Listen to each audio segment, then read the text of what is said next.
Bonsoir tout le monde, merci de nous retrouver avec Télévision du Monde pour le deuxième épisode du projet Ruralité. Les nombreux scandales alimentaires et les messages de santé publique à répétition incitent le Belge à s'inquiéter, à se poser des questions sur son alimentation. Bref, Télévision du Monde a pris le pari de le réconcilier avec son assiette. En effet, valoriser des produits locaux au sein de cuisines de collectivités, c'est possible, la preuve en images.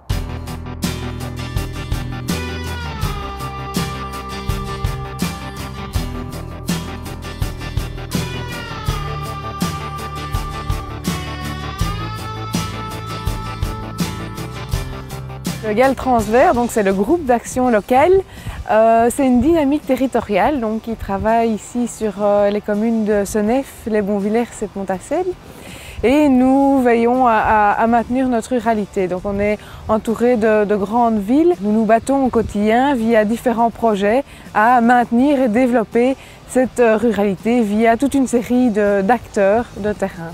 Le projet dont je m'occupe est un projet d'insertion de produits locaux dans la cuisine de collectivité où pendant une année scolaire, on a inséré des produits locaux dans les assiettes des enfants, assiettes qui étaient confectionnées par la cellule Solidarité Emploi. La collaboration avec la cellule, les écoles, les différentes parties prenantes du projet, c'est un peu le rôle du GAL.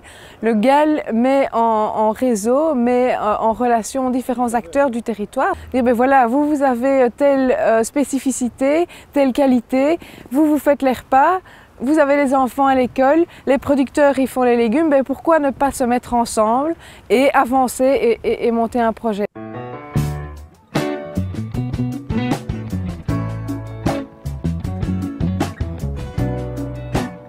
Alors les produits, on va prendre l'exemple de l'épinard. Il est d'abord cultivé ici par le producteur qui le fournit en cuisine à la cellule Solidarité Emploi. La cellule Solidarité Emploi travaille ce produit et ensuite va livrer ce produit à l'école qui finira sa course dans l'estomac des petits-enfants.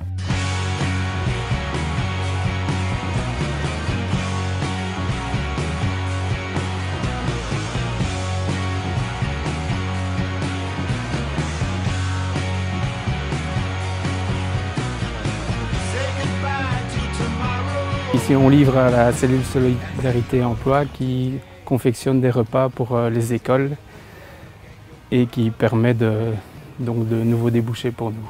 Ça permet d'augmenter notre productivité. Donc aussi, grâce à ça, on veut que les gens connaissent les légumes de saison, revenir comme avant et aussi qu'ils goûtent les vrais légumes produits localement. On évite les transports, les emballages, donc on livre directement en caisse. Donc ça un point positif pour l'environnement.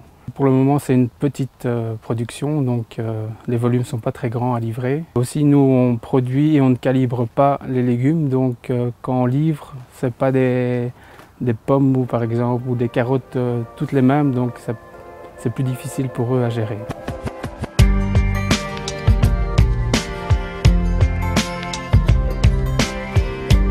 Nous sommes en collaboration avec le GAL depuis un peu plus de 2 ans. Aujourd'hui, nous tournons entre 450 à 500 repas par jour pour les écoles et les CPS. Ça a été un test. Au début, il fallait introduire un tiers de produits locaux dans l'assiette, ce qui a assez bien fonctionné. On essaye de passer à 2 tiers. Voilà, ce qui nous a permis aussi de développer un potager sur la commune. Ça nous a permis de travailler avec des produits frais et locaux, ce qui est quand même essentiel dans la société actuellement, je pense. Ça vient du potager directement, c'est la terre, c'est le nettoyage, c'est l'épluchage. Par exemple, hier, on a épluché 100 kg de potiron. Ça représente un travail énorme par rapport à notre entreprise, qui est une entreprise de formation par le travail. Les stagiaires arrivent ici en venant vraiment d'horizons très différents les uns des autres. Il y a des gens qui sont déjà intéressés par le métier de commis cuisine, qui ont déjà des pré-formations là-dedans et ils viennent pour pouvoir se confronter à une réalité de terrain, puisqu'ici c'est vraiment une entreprise de formation par le travail. Donc il y a un aspect théorique derrière, mais on est vraiment, dès le matin, ils arrivent à 8 h, ils sont dans la production. Et on a aussi des gens qui sont ici parce qu'ils sont dans des difficultés financières, qui viennent des CPS essentiellement, ou qui viennent de l'ONEM. Et puis on a aussi un effet de bouche à oreille où finalement on a une personne qui vient et puis son frère est intéressé et ainsi de suite.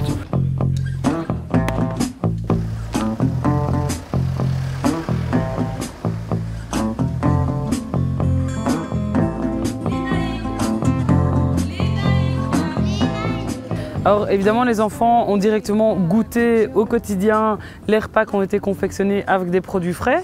Donc ils ont ressenti cette différence de qualité des produits.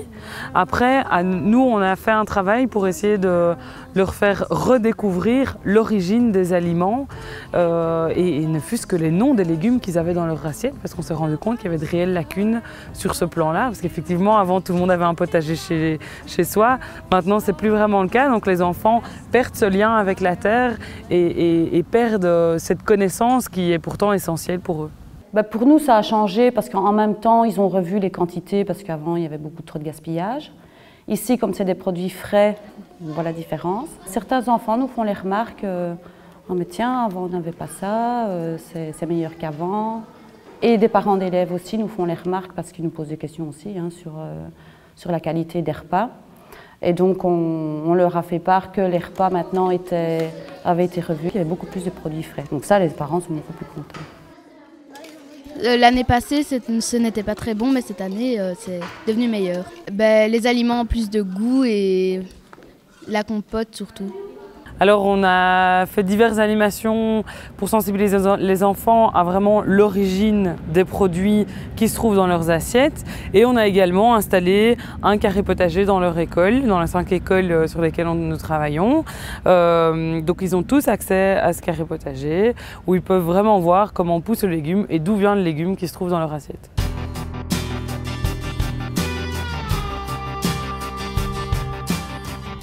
Les enjeux de ce projet sont multiples. Il y a évidemment les enjeux environnementaux, les enjeux sociaux, les enjeux pédagogiques aussi, réapprendre à nos enfants quelle est l'origine des aliments qu'ils ont dans leur assiette, c'est quand même essentiel. Le souhait pour ce projet, c'est de continuer à étendre ce projet.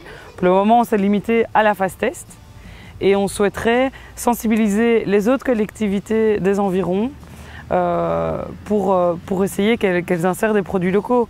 Mais ça se fait étape par étape. Elles peuvent commencer juste par adapter leur menu pour que les menus soient de saison, par exemple. C'est vraiment étape par étape, mais le souhait principal, ce serait ça. Ce serait de sensibiliser d'autres collectivités à cette démarche et dire que c'est possible d'insérer des produits locaux dans la cuisine des collectivités.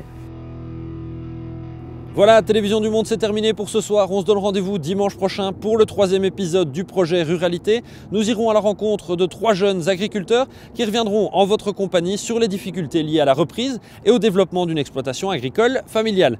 Allez, passez une très bonne soirée sur la 3.